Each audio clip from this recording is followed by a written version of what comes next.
namanya, ini bapaknya orang tua Wali. Kata Cici, senang saya kalau ada. Jadi yang kami hormati juga yang hari ini bersama kita, bapak-bapak dan ibu-ibu orang tua siswa kelas 1 sampai kelas 6. Sering merasakan suhu di ruangan ini dalam semangat kita yang senantiasa pagi. Bismillahirrahmanirrahim. Robbi sholli sadri wa yassir li amri wahlul 'uqdatam min lisani. Mari Bapak Ibu kita kerahkan ya segenap energi baik kita untuk kita sharing, berbagi, ngerasani diri kita sendiri. Kalau ngibahin orang lain kan biasa ya.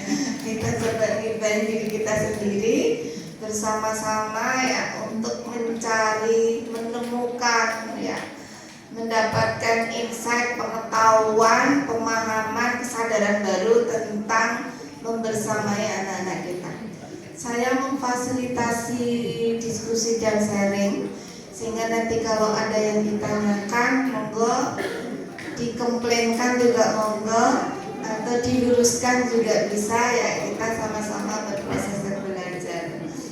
Ya, baik, sebelumnya saya mulai dulu pengenalan tentang anak. Ini sudah kita kenali kan anak-anak kita. Boleh jadi kita kenalnya namanya siapa, kelas berapa, lahirnya kapan, nah kesehariannya seperti apa. Itu kan mungkin ya, mungkin ada kemungkinan tentu ini kita membersamainya yang berdasarkan hal-hal yang selama ini kita yakini baik ya. Saya tak nyon perso yang pertama, ibu bapak, kalau saya memberikan rank angka 1 sampai dengan 10 untuk mengukur seberapa penjenengan menyayangi putra putrinya, mau naruh di angka berapa? 10 ya. Semuanya 10? Alhamdulillah ya. Maka saya yakin dan percaya setiap orang pasti mencintai, setiap orang tua mencintai, menyayangi anak-anaknya ya. Nah selanjutnya mari kita merasani tadi, ketika kita mengasuh, membersamai anak-anak kita, sudahkah kita mengekspresikan itu, menunjukkan gitu ya, cinta dan sayang kita itu dengan angka 10 juga, artinya dengan sangat baik pada anak kita. Kadang-kadang ya. Jadi cintanya 10, sebagiannya masih di batin. Saya sering mengingatkan ibu bapak, jangan lupa kita bukan penganut aliran kebatinan ya. Jadi kalau anak-anak mudah-mudahan kita tidak batin. Saya akan mulai dari hama pengasuhan yang selama ini ya, ketika banyak bersilaturahim dengan para orang tua di Gunung Kidul, ternyata hampir mirip. Dari ujung Gedang Sari sampai ke ujung Purwosari, dari Miri Subo sampai ke Patok Nipa gitu ya, atau di pusat kota, kita di pusat kota Wonosari, ternyata sama, mirip lah ya, nggak bisa dibilang sama. Saya mau cocokkan dulu di sini. Adakah hama itu juga terjadi di kita? Ibarat kata kita menanam padi tumbuh oke atau enggak, selain faktor nutrisi, pupuk dan sebagainya, juga ada faktor kena omo opo ora gitu. Jadi kalau misalnya kena uret, rem, hama penggerek gitu ya kan, tikus misalnya, kadang-kadang kan pertumbuhannya menjadi tidak optimal. Nah kaitannya dengan pengasuhan kepada anak-anak kita, saya coba kampanyekan sejak tahun 2008 Belia. Itu pertama, kebiasaan atau perilaku marah ya. Saya tak nyonteso lagi, tadi cintanya 10 ya, dalam 3 hari saja lah 3 hari terakhir Bapak Ibu, berapa kali penjenengan marah ke putranya? Orang hitungan gitu ya. Setiap hari marah, setiap hari ada momentum marahnya. Jadi bersungai-sungai ya, berkali-kali gitu ya marahnya. Oke, setiap hari ada marahnya. Paling sering gitu yang bapak apa yang ibu sih yang marah? Oh ibu ya. Ini keren ya kalau ibu-ibu jujur. Bapak-bapak juga kan yang di rumah yang ibu-ibu lebih banyak marahnya. Iya. Oke.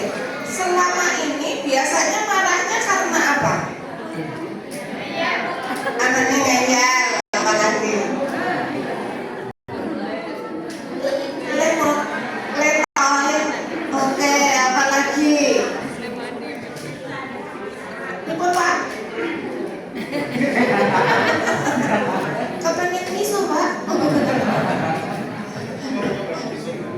Nama mulai. Ada nggak yang anak-anaknya dolanan HP baik gitu? Oke Pak Sujoyo. Di konsolan, tentang waktunya sholat masih pegang HP gitu ya. Begitu diingatkan nyolot. Jadi ada juga dengan orang tua yang bukan kula ibu saya marah itu mana anak saya ya. Tantangannya. Matur nuwun Bu Dewi. Bu Dewi ini saudara.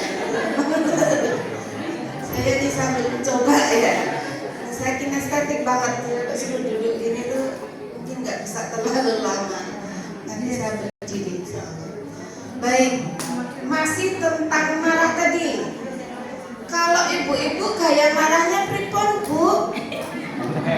Ngomel. Terus bentak, nah. Ngomel, bentak, bengok. Nah. Berarti kira-kiranya nadanya tinggi atau rendah? Tinggi. Mantep ya. Bersuara dengan nada tinggi, pakai kata-kata gitu. Ya. Kemudian kira-kira kalimat-kalimat yang terucapkan itu baik atau baik? Positif atau negatif? Keren ya, ada yang agak sedikit kurang baik.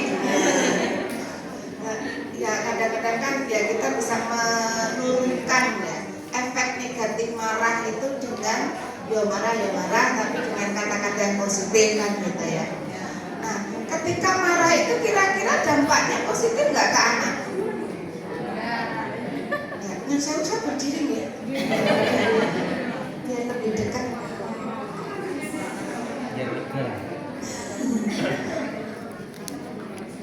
Dan saya ya, ketika kemudian kita marah, sebetulnya maksud kita marah ke anak itu untuk apa Ibu? Biar ngerti. Ketika anak kita marahi jadi ngerti atau enggak? Kadang ngerti, kadang enggak. Tapi ini tadi saya dengar lebih dominan mengatakan enggak, gitu kan? Tambah. Kita marahi maksudnya biar ngerti. Ternyata setelah dimarahi anaknya tidak jadi ngerti. Tapi kita marah lagi apa enggak?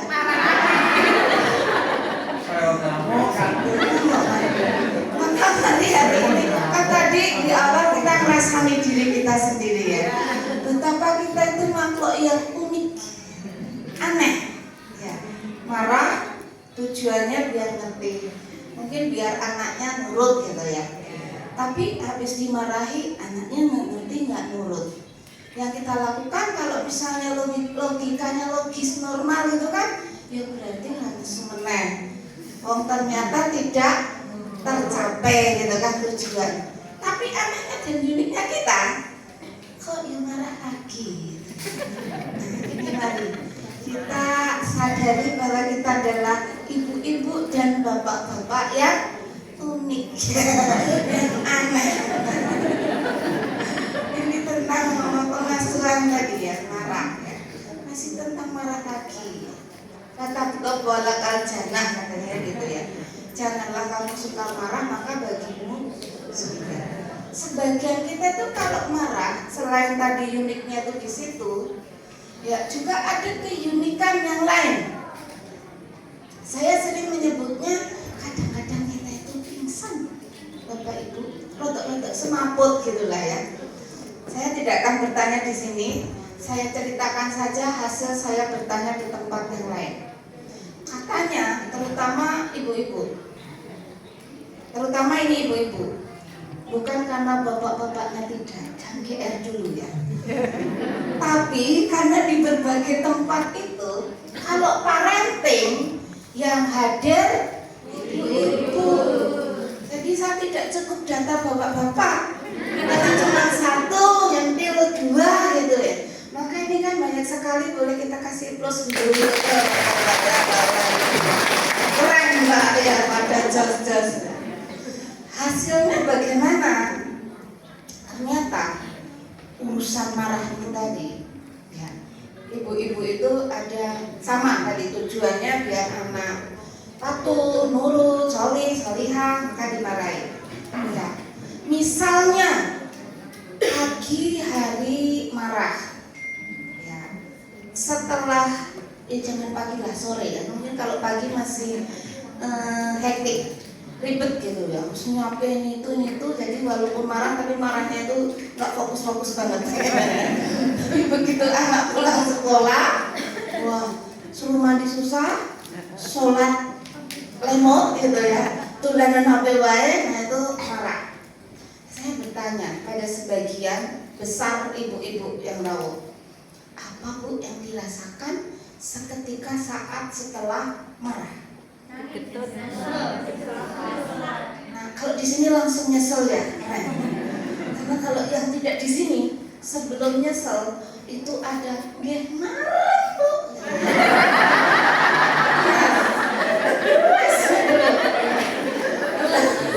Lalu sini saya itu sampai kayaknya nyentang penuh dikandani mau kena terus mele gitu ya. Akhirnya ketika kok itu murah. Itu tuh katanya pertama marah dulu ternyata puas. Tetapi tingkat kepuasan itu hanya sebentar. Selanjutnya sami yang ibu-ibu aturakan ya. Kalau mau habis itu menyesal. Puncak penyesalannya kapan? Aku tidur lah kok bisa loh ya, sama yang di sana-sana. Bapak-bapak di rahasianya ibu-ibu.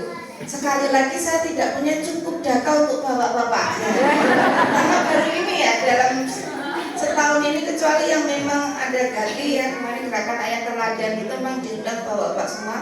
Tapi kalau yang undangan bebas yang rawuh sebanyak ini tuh, seingat saya di tahun 2025 tuh ya baru ini. Keren. Harusnya saya bertanya bapak-bapak di sini ya, tapi saya tak bercerita dulu saja. Ternyata benar, di luar sana sama dengan di sini. Puncak getun menyesal itu ketika malam hari anaknya tidur. Ini rahasia ya bapak-bapak. Kalau ibu-ibu punya anak usia kecil, baby, TK, SD, min gitu ya, itu tuh akan ada masa nyolong nyawa. Anaknya tidur itu dilihatin, dicek gitu ya, dirasakan. Nah pada saat itu ternyata katanya adalah puncak perasaan getun tadi. Ya Allah, kok ya mau sore tak seneng, tak gentak ya, tak bentak. Nah itu di waktu itu ya. Tapi jangan keliru ya bapak-bapak dan ibu-ibu. Ternyata getunnya itu penyesalan yang mendalam. Ya kayaknya itu mendalam banget, ya ampun, kayak mau getak-getak. Terus nunggunya suwi gitu ya misalnya, babarannya saja susah sampai operasi gitu ya. Kok yang begitu gede mesin ini bapak mesin rakatif bekerjanya sampai luar biasa. Kok tak semeni mungkin gitu ya keton. Tapi kadang-kadang ini yang saya bilang, kita itu sok pingsan Bu, semaput. Karena mestinya kalau sudah sedalam itu perasaan ketonnya, maka perilakunya tidak diulang. Tapi ternyata malam hari, pagi hari, boten sagani dina pagi kerja.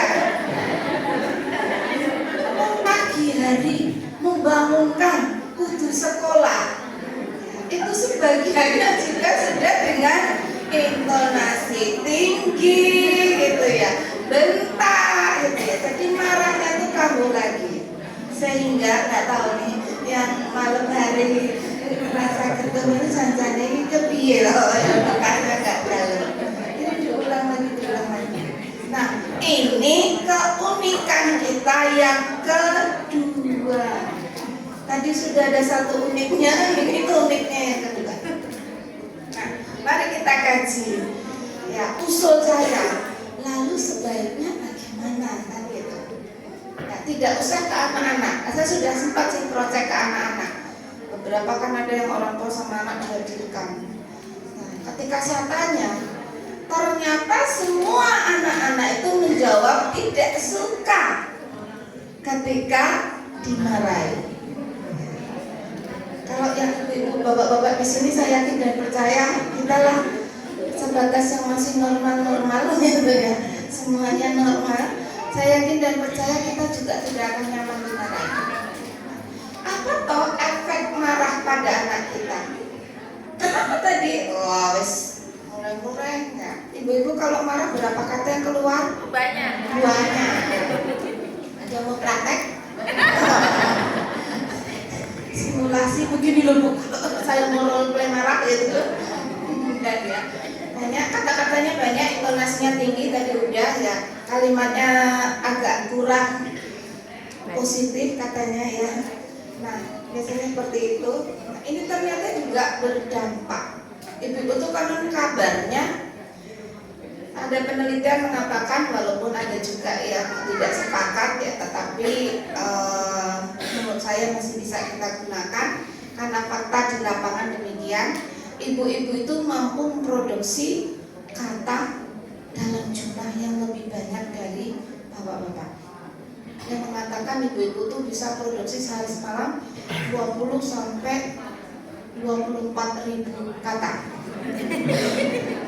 Usul saya mau bisa dihitungi. Kami terus ngomong-ngomong, wes subuh kita wes subuh sudah apa akan hitung ya. Sudah ada yang meneliti. Katanya itu tadi 20 sampai 24 ribu. Bapak-bapak pinter 1000. Tambah dikit Bu.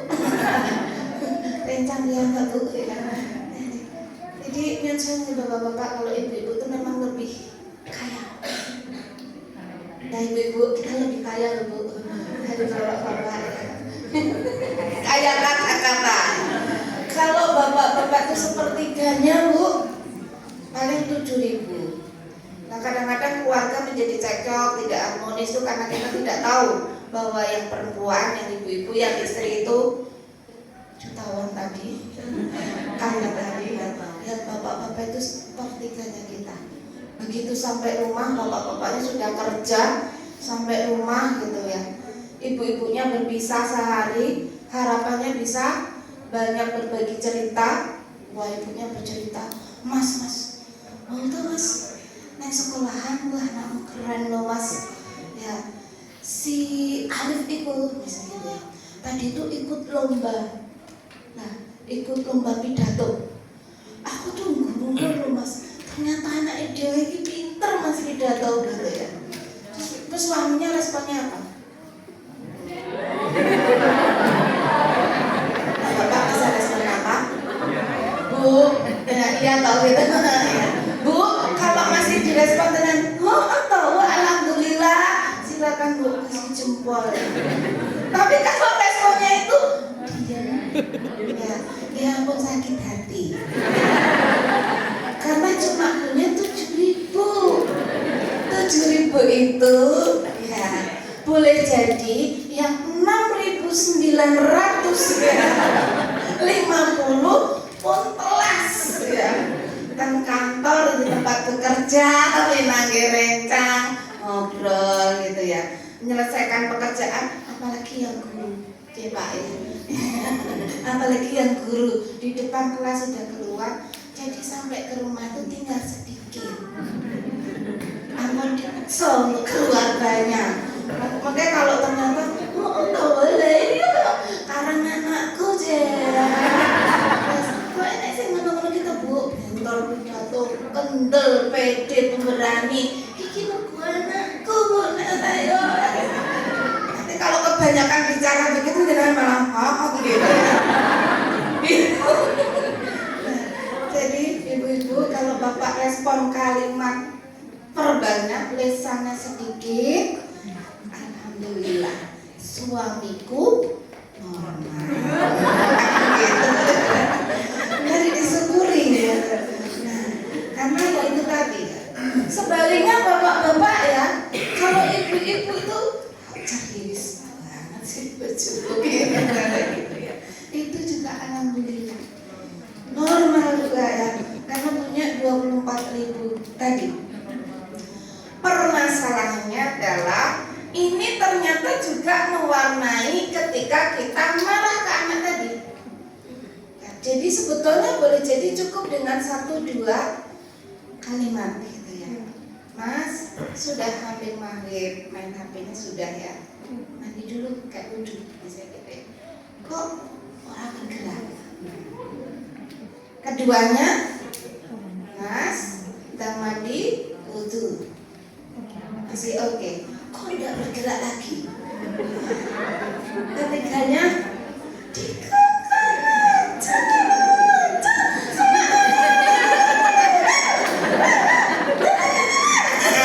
gitu ya. Itu resikonya ketika kita kaya kata-kata. Nah, ketika mau pun, kalau bapak-bapak, kalian gimana?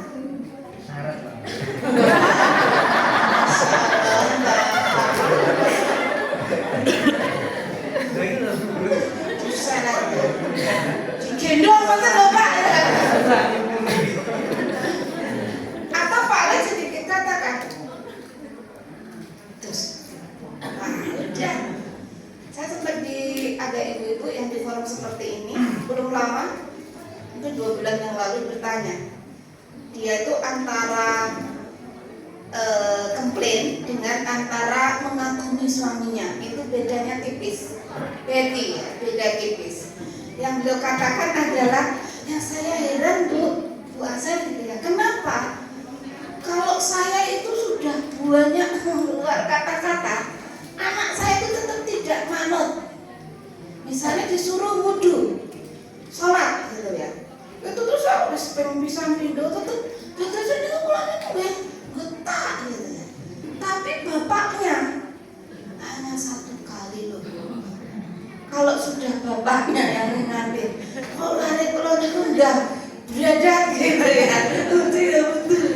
Padahal saya tadi banyak kata-kata, bapaknya tuh paling cuman buduran, sampai sholat, nah cuman gitu loh. Itu ada juga yang komplain. Maka menurut apa ya, Allah itu menciptakan kita berpasang-pasangan. Itulah uniknya kita yang ketiga, bahwa mengasuh anak itu akan keren ketika ada kolaborasi ibu dan ayah. Pada hama marah tadi saja, bayangkan ada kolaborasi ibu dan ayah. Ya, saat kritis ibu sudah hampir keluar kata-kata ini, Mas, gitu aja, yang tolong Mas, biar bapaknya, karena bapaknya tadi cukup dengan digendong ya, pun syarat tapi ya, digendong gitu ya, atau cukup dengan 1-2 kalimat, anak ikut kan gitu. Ya, kenapa saya mewarnai di awal tentang marah? Karena marah itu dampaknya ternyata luar biasa, tidak positif bagi pertumbuhan perkembangan anak. Apalagi anak kita masih di usia min. Ya, apa yang terjadi? di usia SD min gitu ya, di usia madrasah ibtidaiyah ini ada, kalau bisa kita lihat dari perkembangan kognitifnya, umur yang kelas 1, kelas 2 gitu ya, sampai dengan 7-8 tahun dia di fase pra-operasional kalau istilah perkembangan kognitifnya. Yang umur 7-8 tahun sampai nanti umur 11-12 itu dia di fase operasional konkret. Apa yang terjadi?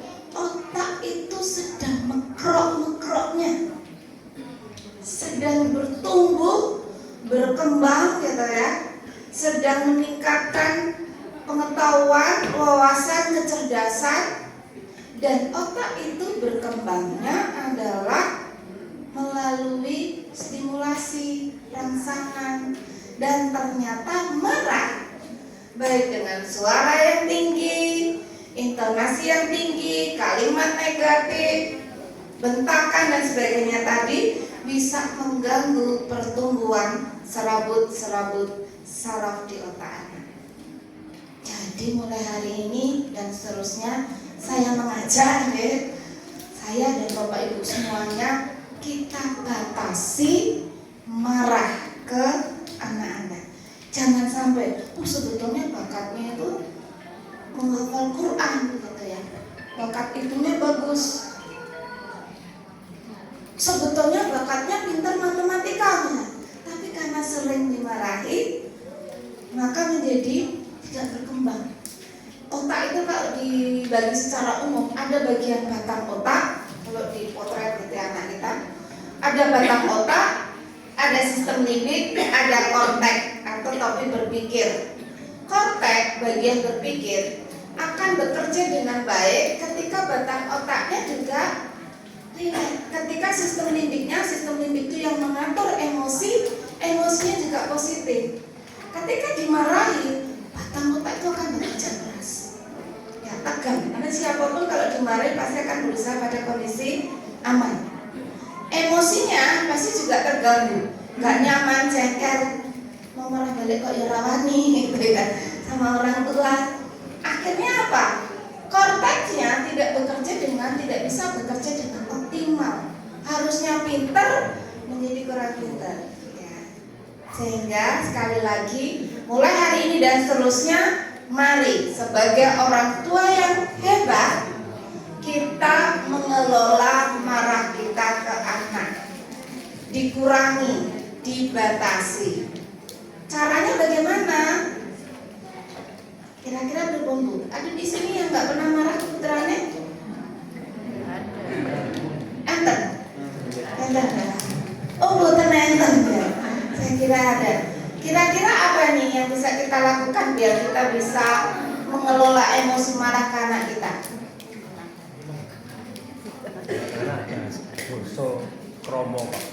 Keren Bapak, saya sepakat ya. Mengajari anak basa kromo itu bisa. Kalau mau pitato silakan mempraktekkan marah-marah dengan bahasa kromo. Lagi ya. Ini kan juga kan bahasa Inggris. Bahasa kromo Inggris, Jawa kromo Inggris. Susah loh itu. Sini mikirnya belibet. Yo, ibu kira ibu kira pada pendidikan mbok bilang nggak bisa jam-jam jadi repot ya. Apalagi bahasa Jawa kromo ya, itu biasanya vibesnya adalah lembut ya, halus, sopan nih Bapak ya. Ya, jadi monggo, mumpung kita juga sedang ini nih ya, budaya, nah itu bisa, saya sepakat ya, mengajari anak beretika dengan menggunakan bahasa Jawa kromo. Nah itu keren. Apa lagi?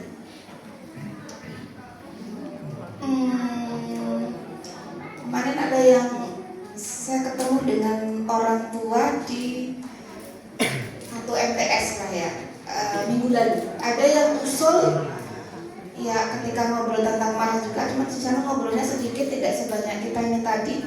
Ada yang usul katanya, kalau saya kalau sudah mau marah itu zikir, berdoa.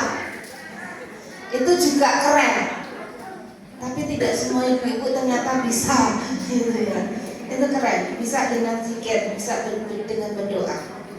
Atau tips yang lain kalau boleh saya bagi, relaksasi nafas, Bu, ya. Terutama ibu-ibu, karena kalau bapak gaya marahnya tadi banyaknya diem sedikit kata, kecuali bapak-bapak yang juga marahnya menggebu-gebu saking semangatnya, relaksasi nafas. Jadi kalau sudah mau marah ke anak kita, misalnya nyekel HP, mulai sekolah nanti jam loro, tulanan HP, nah kok sampai jeda maghrib top nyekel neh. Nah kita mungkin sudah ini ya, begitu sudah isinya tuh keriting-keriting ya, kepengen ini, itu tarik nafas dalam, hembuskan, ya namanya relaksasi nafas. Boleh dengan kita misalnya misalnya dengan apapun itu, agar kita tidak sampai keluar kata-kata negatif anak kita. Tips pertama. Tips kedua, kalau saya sering menyebutnya obao, bergerak. Kalau sudah kepengen marah ke putrane, bergerak, badannya itu digerakkan, pindah tempat misalnya, anaknya di situ kita agak menjauh dan sebagainya, agar berjarak dengan stimulus yang bisa membuat kita marah. Ya. Karena mencegah marah itu jauh lebih positif daripada menyembuhkan luka anak karena dimarahi. Ya, membuat anak tidak dimarahi dengan kita bekerja keras mengelola biar tidak marah itu lebih positif daripada kita menenangi anak terlanjur kita marahi. Ya, bergerak. Jadi rileks intinya, rileks, bergerak. Kalau berdiri duduk gitu kan, kalau duduk berbaring, berwudu, sholat, melakukan aktivitas lain. Intinya kalau kita sudah emosi negatif ke anak, usul saya mulai hari dan seterusnya, kelola, berjuang. Piye carane ora muring-muring gitu ya. Nah, itu yang pertama, kalau pengasuhan. Sekarang ada hama kan ada pupuknya. Ya. Terus pupuknya apa? Wes omongnya diilangi. Maka dalam kita membersamai anak-anak kita, ya saya yakin dan percaya cinta sayang kita yang 10 tadi, kita harapkan mampu membuat anak-anak kita menjadi anak-anak yang solih, solihah, tumbuh berkembang dengan baik. Maka tentu ada pupuk atau nutrisinya. Saya usul beberapa. Yang pertama, kuatkan bonding. Bonding itu kelekatan. Ya, anak dengan kita, kita dengan anak kita. Jadi anak kita itu lekat, dekat secara emosi dengan kita, dimanapun anak kita berada. Nah, bagaimana caranya? Rasa sayang tadi yang pertama, yang tadi saya sampaikan di depan, diekspresikan, ditunjukkan, bukan kemudian dibatin. Sekali lagi, karena kita bukan ahli kebatinan dan anak kita juga bukan penganut aliran kebatinan. Jadi kalau cuma dibatin itu tidak paham. Maka ekspresikan. Bagaimana cara ekspresikannya? Pertama saya tak kembali nyuwun perso. Kalau tadi saya sudah nyuwun perso berapa kali marah, sekarang ya. Salah satu penguat bonding, ya nutrisi bagi psikis, bagi raga anak kita adalah ketika dia merasa disayangi dengan bukti-bukti yang konkret. Salah satu bukti adalah ketika kita melakukan pelukan, belayan, ciuman, bahasa nonverbal gitu ya. Saya tak nyuwun perso. Ya, bapak-bapak, dalam 3 hari terakhir berapa kali memeluk putranya?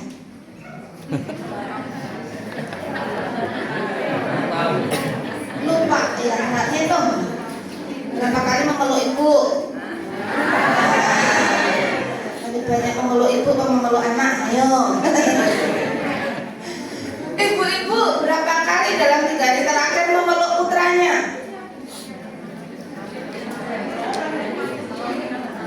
Kalau meloni malam baik. Dapat lagi tadi pagi waktu pamitan anak-anak di rumah ya. Jadi penjenengan yang tindakan pamitannya bagaimana? Bleber. Itu kan sekolahan saya deh gitu ya. Apa biasanya kalau kita melepas anak kita, gaya melepasnya bagaimana gaya pamitnya? Salim, baik. Terus saat salim itu apa yang kita katakan? Semangat, tak keren bapak ya. Apa lagi? Semangat ya. Baik Pak. Putranya yang segitu ya. Pak. Salunya dulu ya. Apa lagi ya? Jangan kayak yang dulu ya ketika melepas anak sambil ada lagunya itu ya. Oh ibu dan ayah, selamat pagi, ku pergi sekolah, sampaikan nanti. Selamat belajar nak penuh semangat, rajinlah selalu, tentu kau dapatkan pesan-pesan bagus ya. Hormati gurumu, sayangi teman. Nah yang terakhir ini aja. Itulah tandanya kau murid budiman. Kalau untuk kita dulu masih cocok, tapi generasi sekarang ini generasi Z, generasi alpha mungkin ya. Kalau yang sudah kelas 1, kelas 2 generasi alpha bukan lagi Z ya. Gen Z itu pasti nanti banyak komplainnya. Itulah tandanya kau murid budiman, komplain dia. Ayam muridnya Bu Leli.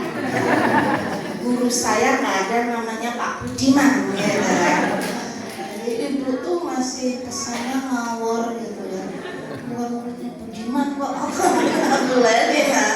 Itu hati-hati ya. Tapi pesan-pesan yang lain di lagu itu keren ya. Ya, jadi beri kesan motivatif. Usul saya hindari bertanya tentang pesan-pesan akademik atau apalagi kalau pulang, baik Pak saat dia pulang maupun berangkat. Lali, awas engkau nek nganti sineli. Nek ana ulangan, atau ada evaluasi, ada ini santos ya. Itu dari stres banget ya. Biarlah sekolah itu menjadi pengalaman yang menyenangkan dan membahagiakan. Jadi boleh sambil ini selamat bersenang-senang ya. Semoga harinya bahagia, semangat ya. Boleh ya tekun belajarnya dan sebagainya, tapi daripada hal-hal yang membuat anak presu itu pada pesan pagi. Terus kembali ke tadi, pelukan, belayan ya. Sambil salaman boleh ya dipeluk, dicium, cipikan, cipiki, cipidok, cipi gitu ya. Cium pipi kanan, pipi kiri, cium badok, cium dagu gitu ya. Atau dipeluk, dipupuk, dibelai, itu akan tertransfer Bapak Ibu energi yang tadi kita katakan 10 cinta kita kepada anak. Jadi anak akan merasa benar-benar dicintai, disayangi, apalagi ketika kita lulus ya. Jadi usul saya, nutrisi makannya adalah sembari kita mengurangi hama tadi, perbanyak pelukan, belayan, ciuman, pupuan gitu ya.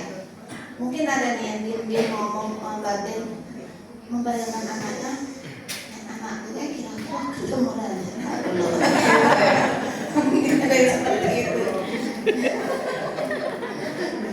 Atau jangan-jangan saya itu lebih suka dipeluk daripada meluk. Itu lihat nggak karakter anak. Kalau nggak bisa dipeluk dengan betul-betul pelukan karena nggak biasa, kita bisa biasakan. Kalau mentok karena karakternya, anak saya itu kinestetik banget, tapi nggak bisa kalau gitu. Pelukan boleh dalam bentuk komunikasi non-verbal lainnya, dijempoli misalnya, tos gitu ya. Dan dalam hal ini peran bapak dan peran ibu harus kompak. Bapak-bapak yang pangapunten, saya dari Kementerian Kemendikbudayaan perwakilan BKKBN ya. Daerah Istimewa Yogyakarta secara kepegawaian kami sedang ada program Quick Win Ganti Gerakan Ayah Teladan Indonesia. Kabar baik buat ibu-ibu. Ya, kenapa? Apa? Menagih, mencoba menguatkan keterlibatan ayah pada pengasuhan. Nah, kenapa? Data menunjukkan anak-anak yang tidak lekat dengan bapaknya, yang bapak tidak terlalu terlibat, mohon sewu, sudah mata-matanya menakutkan ya. Mungkin karena pekerjaan, ya, tempat kerjanya jauh, atau mungkin yang paling ingin kita kuatkan untuk direvisi adalah bapak itu ada tapi tidak hadir karena pembiasaan. Jadi sebetulnya bapak serumah sama putranya iya, tetapi yang menemani belajar siapa? Ibu. Yang pagi hari membangunkan? Ibu. Menemani sarapan? Ibu. Ya, mengantar? Ibu. Sorenya ada les. Yang tak jemput siapa? Ibu. Kalau anaknya rewel ribut marah itu yang menenangkan siapa? Ibu. Bu, saya tak bertanya, kenapa kok ibu semua jawabannya? Bapaknya repot gitu ya. Bapaknya bekerja gitu ya. Tapi ternyata ibu yang bekerja juga seperti itu. Ini evaluasinya dua. Yang pertama, apalagi kultur kita di Jawa ya, itu kan membuat bapak itu seolah-olah berada pada posisi peran yang memang bekerja, mencukupi kebutuhan keluarga, memenuhi nafkah gitu ya. Jadi kalau bulanannya lancar gitu, kemudian sudah bekerja ya sudah ini, maka tanggung jawabnya sudah. Urusan anak itu ibu. Nah, ini yang sedang kami kampanyekan untuk digeser. Kenapa? Karena ternyata anak-anak, hasil penelitiannya luar biasa. UNICEF dan KPA itu sama, 20,9% anak yang dia miskin dari keterlibatan ayah karena ayah meninggal, bercerai, atau di tempat kerja yang jauh, tidak setiap hari bisa pulang karena pekerjaan kayak gitu. Kemudian 37, sekian, saya lupa kemana berapa persen penelitian pendataan, hanya 37, sekian persen anak-anak yang diasuh oleh kedua orang tua. Artinya 62, sekian persen hanya diasuh oleh salah satu, ibunya saja atau bapaknya saja. Tapi yang banyak adalah ibunya. Dan itu bukan karena bapaknya nggak ada, tapi itu tadi loh, ketika anak belajarnya main, dia bapak duduk ngopi, ngobrol TikTok gitu, atau mungkin telepon sana telepon sini karena ada pekerjaan yang harus di ini. Kalau anak nyapanya apa? Saya ketemu kasus ibu bapak real ya. Sampai bapak itu bingung bagaimana harus komunikasi ke anak. Jadi ketika di rumah kita yang bertanya, Ismail, Sinau ya, gitu. Papa San itu kadang sendirian toh. Kalau ngomong apa apalagi anaknya laki-laki, sama-sama 7.000 tadi bekalnya. Kalau ngomong apa bapaknya ya, nggak tahu apa yang udah omongin, anaknya juga kayak begitu, gitu ya. Kemudian data lagi menunjukkan anak-anak yang dekat dengan bapaknya ternyata akademiknya lebih bagus, kecerdasannya berpotensi juga lebih baik. Anak-anak yang dekat dengan bapaknya ya, ketika sudah remaja itu juga kepercayaan dirinya lebih baik ya. Kemudian pada perkembangan lebih lanjut seksualitas, pergaulan dengan pasangan jenis, yang banyak kemudian keliru jalan yang jauh itu juga yang tidak dekat dengan figur ayah.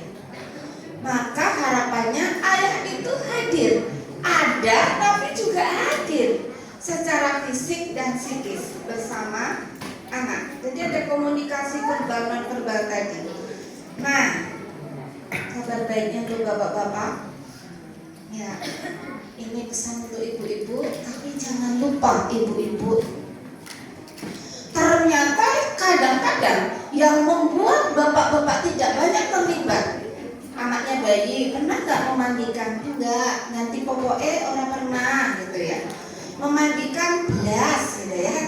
Kemudian misalnya gendong menina bobokkan ya kalau istri lagi repot, kalau enggak ya istri gitu ya.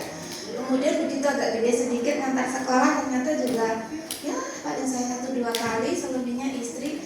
Ternyata itu bukan karena bapak-bapak tidak tersuruh ibu-ibu, bukan juga karena bapak-bapak nggak punya kesadaran loh, tapi karena kita kaum perempuan yang menjadi ibu ini kemaruk. Kita tuh merasa berarti, berharga di keluarga, bermakna, potensial makin disayangi sama suami ketika menjadi istri yang multitasking hanabei. Sehingga ketika ngantar anak Facebook ya SD aku aja nganterke ora usah ya saya saja pun mas tidak repot langsung tindak kerja saja misalnya. Jadi kita itu berperan ya membuat para bapak-bapak itu menjadi tidak bisa terlalu terlibat pada pengasuhan ya. Maka usul saya mulai hari dan seterusnya kolaborasi ya, kolaborasi kerjasama bapak dan ibu. Kalau putranya 3, ini tips selanjutnya. Kalau tadi kembali ke tadi, nutrisinya adalah bahasa cinta yang diwujudkan ya, pelukan. Yang kedua diwujudkan dalam bentuk kata-kata positif. Halo. Berapa kali memuji putranya dalam 3 hari terakhir? Kapan pinten memuji anak kita? Jangan sampai jawabnya belas ya.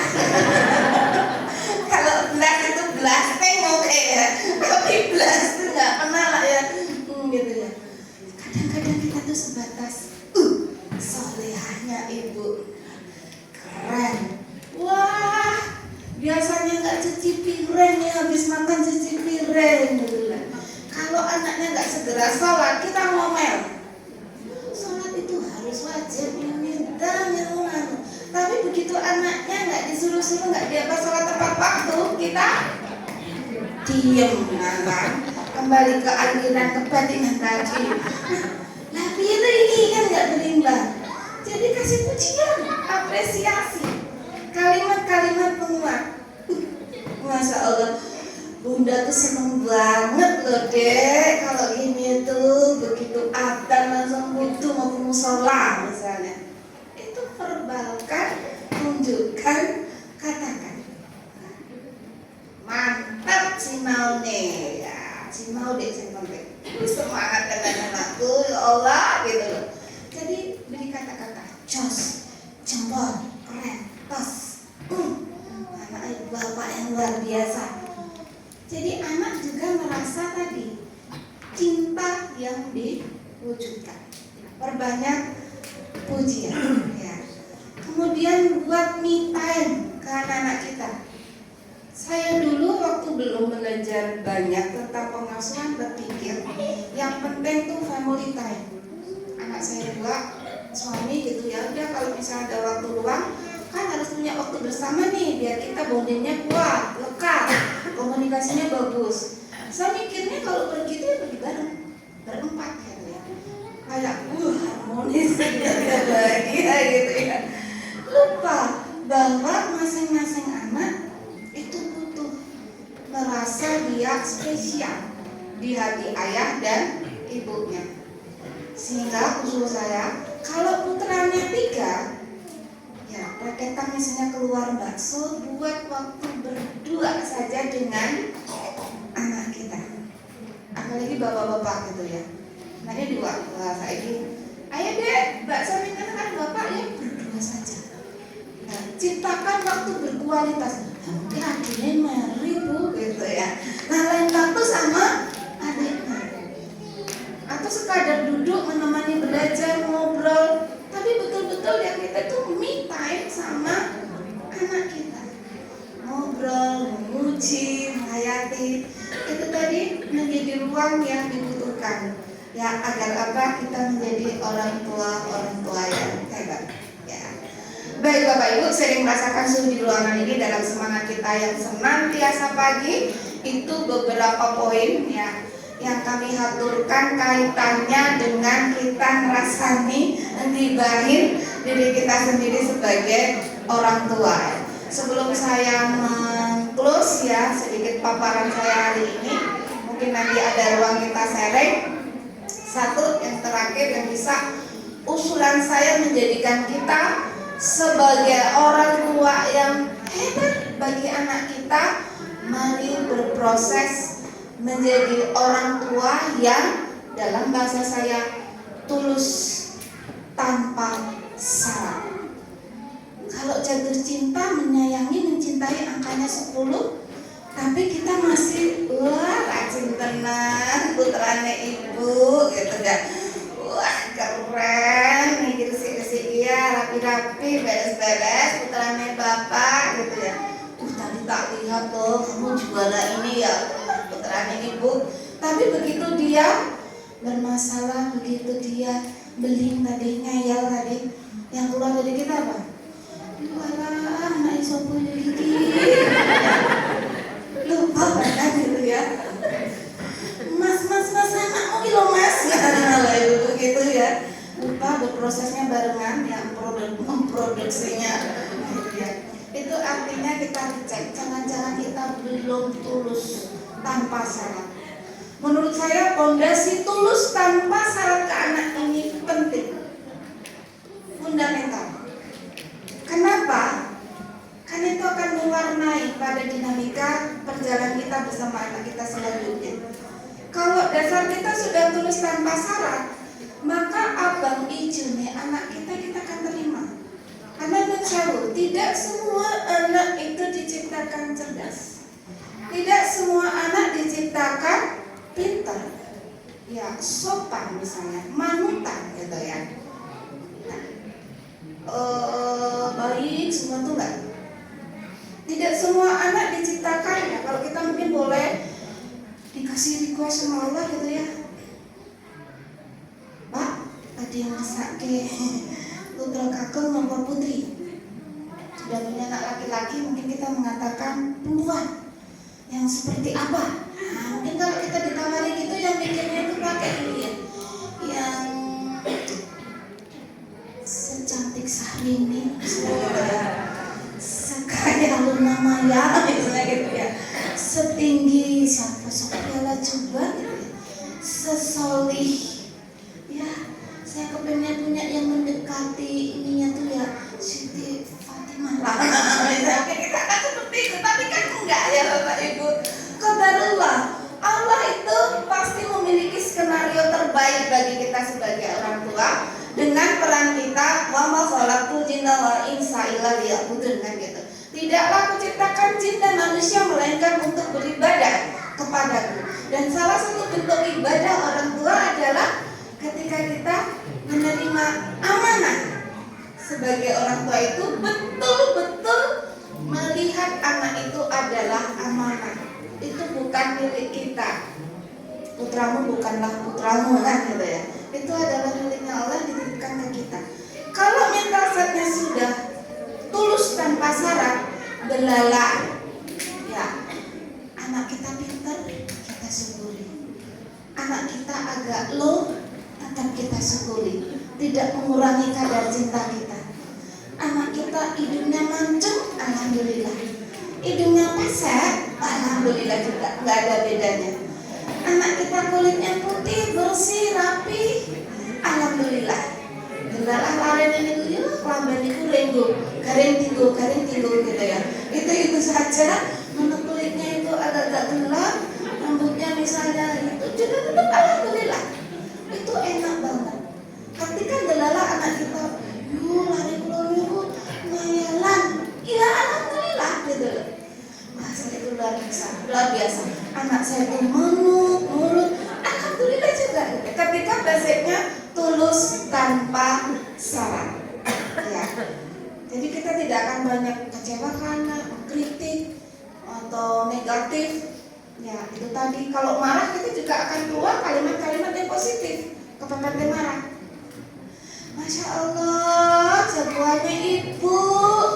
Ya, diminta sholat dari tadi kok yang nggak sholat. Bismillah, sesok gaji pamer masjid cedak omah. Nah, kita kira-kira bukan kemudian kalimat-kalimat. Gitu. Itu kalau kita tulus tanpa syarat, ya. Fokus saja bahwa amanah kita adalah mengasuh, mendidik dengan sebaik-baiknya kemampuan dan kapasitas yang kita miliki. Ada baiknya mudah-mudahan bermanfaat, ada kurangnya saya bermohon maaf, ya. Semangat berproses menjadi orang tua hebat bagi putra-putri kita. Wabillahi taufiq wal hidayah. Assalamualaikum warahmatullahi